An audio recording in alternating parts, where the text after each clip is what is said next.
حضرت عمر فاروق رضی اللہ تعالیٰ عنہ بدر کے میدان میں جب نکلے نا بدر میں، تو حضرت عمر سے حضور نے تجویز مانگی، فرمایا صف بندی کیسے کریں، کس طرح لڑنا ہے؟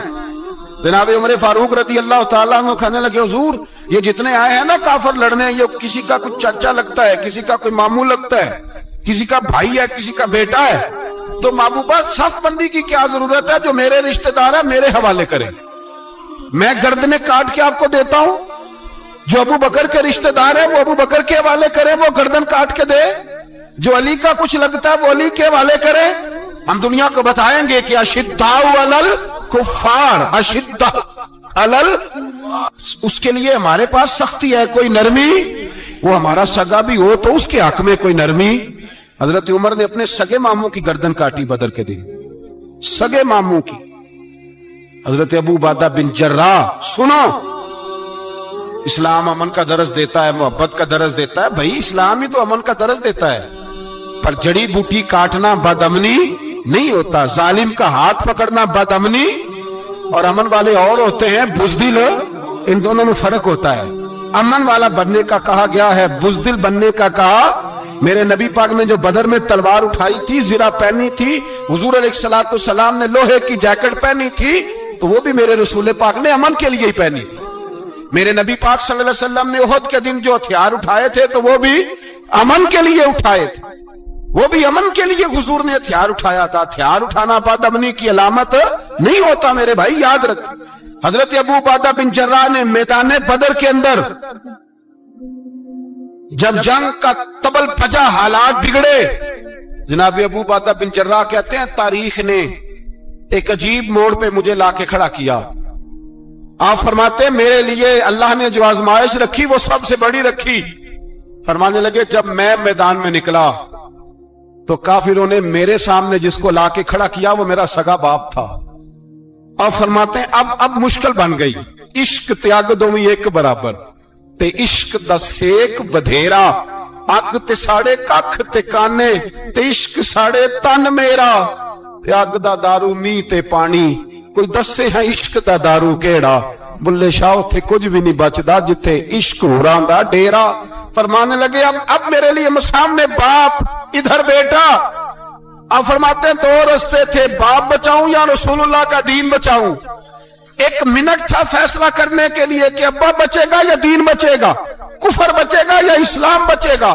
فرماتے ہیں میں نے منٹ پورا نہیں سوچا، میں نے تلوار اٹھائی، باپ کی گردن کاٹ کے گرائی اور رسول اللہ کا دین بچا لیا۔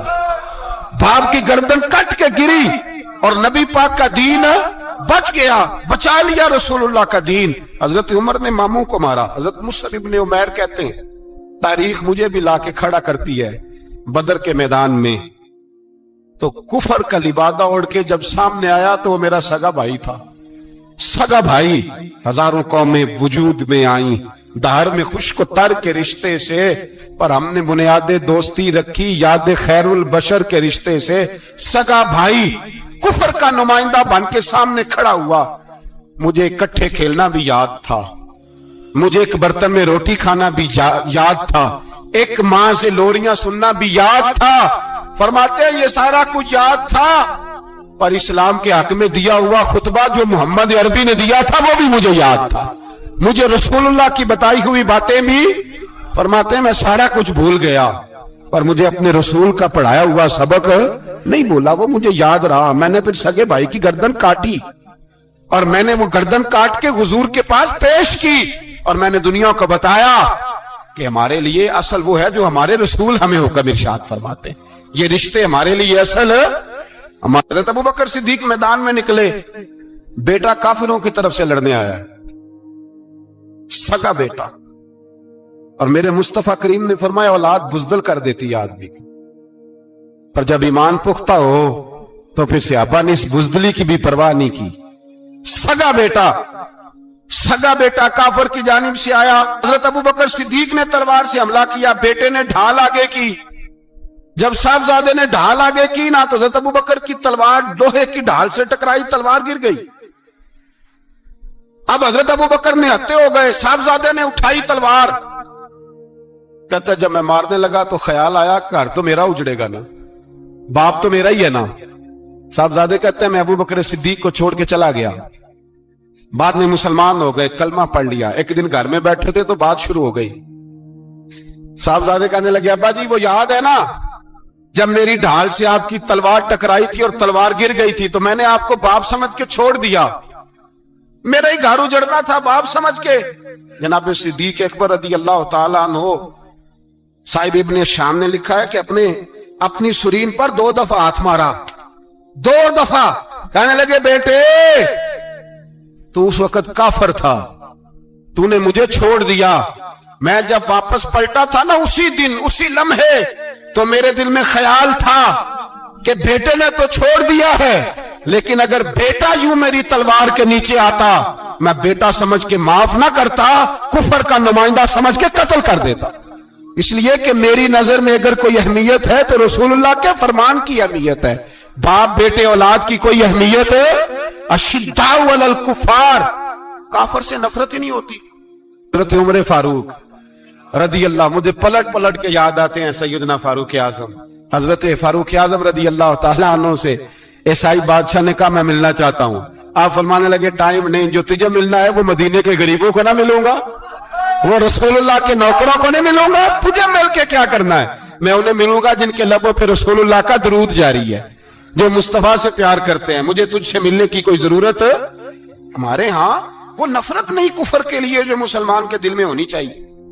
میرے رسول پاک سید عالم نور مجسم صلی اللہ علیہ وسلم نے جو لوگ تیار فرمائے. نیند تو نہیں آ رہی آپ حضرات؟ ایک وہ منظر تھا حضرت عمر نے جب اپنے سگے ماموں کو لتاڑا, جناب ابو عبیدہ بن جراح نے باپ کو قتل کیا, مصعب ابن عمیر نے بھائی کو قتل کیا. ایک وہ منظر تھا. ایک وہ منظر تھا جب مسلمان مکے سے مدینے آئے, مدینہ طیبہ پہنچے تو مصطفیٰ کریم نے فرمایا یہ تمہارے بھائی ہیں, بس بات ختم ہو گئی. یہ تمہارے, میں اتنی سی بات ہے, یہ تمہارے, اس سے زیادہ نہیں. کوئی لمبا خطبہ نہیں نبی پاک نے دیا. فرمایا یہ تمہارے, اپنے بھائیوں کی مدد کرو. حد ہو گئی مدد کرنے کی. بھائی کا بازو پکڑا, گھر لے گئے. کہنے لگے یہ 15 کلے میرے ہیں, 6 جو تمہیں پسند آتے ہیں رکھ لو, تمہارے ہو گئے.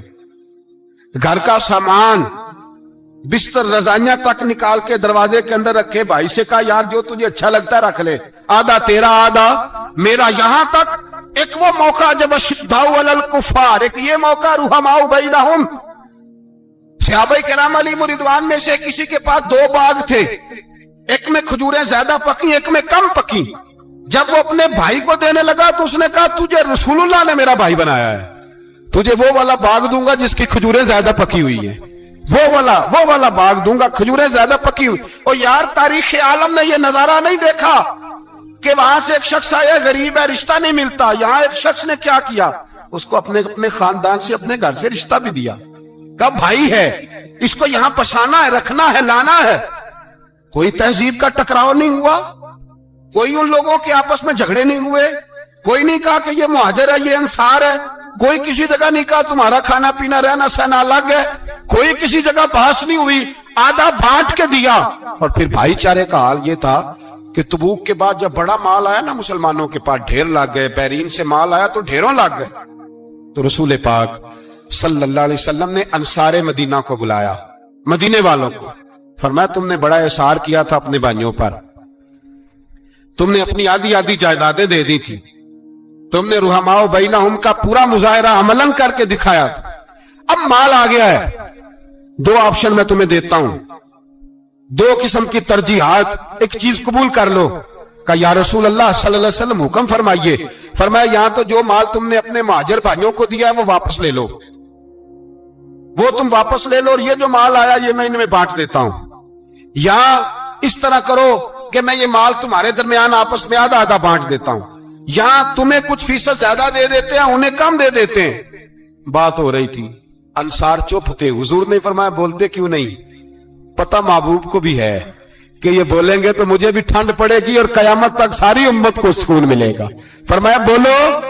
تو انصار مدینہ بولے تو رو کے بولے, کہا محبوبہ ہم نے مال کیا کرنا ہے, ہمارے پاس رسول پاک جو موجود ہے.